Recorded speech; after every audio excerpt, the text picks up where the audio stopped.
Atlanta Motor Speedway is looking to do a reconfiguration to the track after the conclusion of the second Cup race at Atlanta. The plan is to raise the turns by 4 degrees, shorten the turns, and most importantly, repave the track. This is all really exciting news to hear due to the fact that Atlanta has had some snoozer of races in the last couple of years. However, that wasn't always the case at the Georgia racetrack. In fact, this track is known for holding some of the most exciting finishes in races in NASCAR history. Since we are going back to the racetrack this weekend, let's look at some of the most exciting finishes here at Atlanta. I'm Vanilla Wafers with NASCARFieldFiller.com, and this is 5 of the best finishes at Atlanta in NASCAR. Number 5, 2005, Edwards' first win. Now looking back at this race, I realized that this battle was giving us a glimpse on what the next few years would hold for the sport.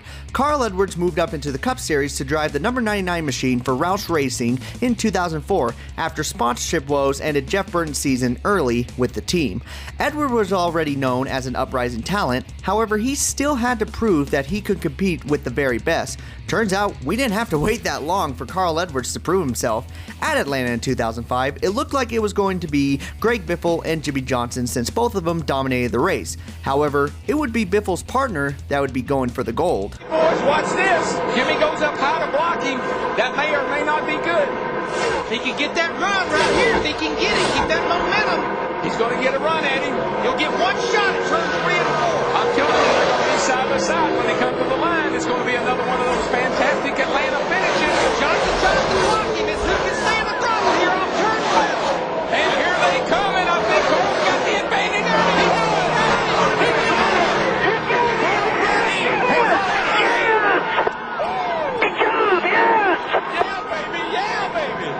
Edwards was able to beat the 48 team in a thriller of a finish, showing everyone that he was the new star in the sport. Also, that he could do backflips really well off the race car. No, really, he did this every freaking time he won a race. It was badass, but every freaking time doing a backflip off the car. Number 4, Bill Elliott and Alan Kulwicki. Although not an exciting finish per se, this race still needs to be mentioned as one of the best that Atlanta has to offer. Under the old configuration of Atlanta's racetrack, it was considered to many as the biggest race in NASCAR, with 6 drivers having a chance to win the championship, being Jeff Gordon's debut and Richard Petty's last race in the series. We could go on and on about this race, but Slap Shoes was crazy enough to do a mini documentary about this race, so give that one a watch. It's a really good watch, trust me. However, we are going to focus on the last few laps of this race between the 2 championship contenders, Bill Elliott and Alan Kulwicki. The points were so close that whoever was able to lead the most laps by the end of the race would be crowned the 1992 champion. It came so close that Alan Kulwicki was able to lead the most laps by just 1. That was all that determined the champ that year, was 1 lap led. Alan Kulwicki's team was able to pinpoint the math perfectly in the race, while Bill Elliott's team made the fatal mistake of missing which drivers already went down pit road and who didn't. Ah well, mistakes happen, and I'm sure Bill Elliott's owner did not hold a grudge because someone miscounted the cars. Oh shit, he lost his job. Well, moral of the story is to learn how to count, kids. It's very important in the future. Number 3, Jeff Gordon and Jimmie Johnson in 2011. Coming down to the 2 most dominant drivers in the last 20 years, Jeff Gordon was looking to surpass both Bobby Allison and Dale Waltrip for the 3rd most wins in NASCAR Cup Series. The one driver he would have to beat, however, would be his teammate Jimmie Johnson, who was coming off an unheard of record of 5 championships in a row. Near the end of the race, it would come down to who would have the best tires at the end of the race due to the already aging racing surface. Between these 2 champions, it would be an all-out battle for the victory in the final 40 laps. The race was considered to be one of the most entertaining ones of the 2010s. Johnson's gotten a big run off turn 4 several times on Gordon, but not been able to finish the pass. He slides this time. Gordon gets the big run. By 3, white flag. Last lap. Gordon gaining some ground. Can he hang on? Oh, Jimmie Johnson sideways as he went to the gas hard. Look at him. Sliding off the corner. Half a lap to go. There is lap traffic ahead. We've had fantastic finishes in Atlanta. Will this be another side-by-side run to the checkers? It's going to be a sideways run to the checkers. Johnson tries to get there,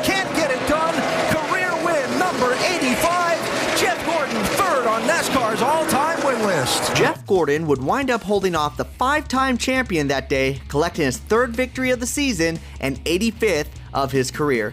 For it being such an awful few seasons beforehand for the 4-time champion, it was great to see Jeff Gordon back in championship form after so many years of struggle. Number 2, Dale Earnhardt and Bobby Labonte in 2000.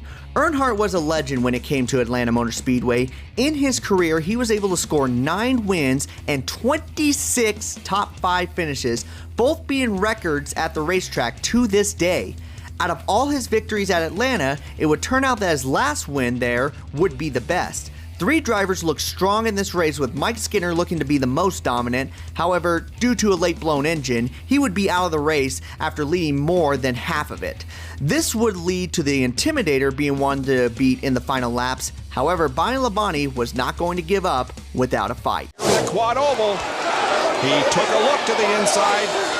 Couldn't make the move. He'll head for the top side of the racetrack in turns 1 and 2, but Dale Earnhardt maintains the lead down the backstretch for the final time. Labonte right on the rear spoiler. And Earnhardt goes in high. That's going to leave some room for Labonte on the bottom. Here comes Bobby Labonte making a charge. They come toward the line. Who will it be? It is going to be... I don't know. I don't either. Will look like Earnhardt just by a little bit. Was one of the closest finishes in the history of NASCAR. At first, it was considered too close to call. However, the replays and scoring monitor showed that Dale Earnhardt won his 75th race of his career, beating Labonte by only 1/100th of a second, making it the second closest finish here at Atlanta to this day. Fun fact, these two would duke it out for the rest of the year for the 2000 championship. However, Bobby Labonte was able to edge out the Hall of Famer in his final full season. And number 1, Kevin Harvick and Jeff Gordon in 2001. This race holds a lot of sentimental value for a lot of fans because of how big this victory was. Dale Earnhardt passed away from an accident at the Daytona 500 on the last lap in 2001, making it one of the most tragic incidents to happen in motorsports. The next weekend, RCR would move up the young Kevin Harvick to pilot the Dale Earnhardt car with a brand new number. Atlanta would be the 3rd race to be held after Earnhardt's passing. A lot of fans were looking forward to this race since it was one of the last racetracks where Dale Earnhardt would come out victorious. The 3 dominant cars of that race would be Kevin Harvick, Jeff Gordon, and Dave Blaney. Dave Blaney would not be a factor near the end of the race due to a tire issue near the end of the race. This would lead to a 2-way battle between Gordon and Harvick, creating one of the most intense finishes in NASCAR history. In a row in this race. We had a photo finish here last race. We're getting ready for another one, folks. Get up off your seats. Here they go. For 2 in a row, trying to set him up. Gordon's going to make the big move on the inside when they get down here to turn 3. Slow car might be in the way. Here he comes. He's going to drive it to the bottom. Oh, Harvick's leaving a lot of bottom open. The slow car's going to be in the way. Just like a year ago, he's going to get him, though. He's going to get him. Gordon got loose. It's Harvick. Harvick by inches. Harvick by inches. Harvick by inches. What a race. What a finish. How did Jeff Gordon hang on to that car that loose off turn 4? This would be Harvick's first victory in the Cup Series, and one that many Dale Earnhardt fans needed to help handle this already tragic situation.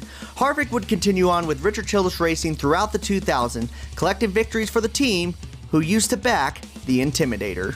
And that is all for today's episode. Were there any races that we left out? Let us know down in the comment section below. Make sure to like and subscribe. And thank you so much for listening to the best and trying out all the rest.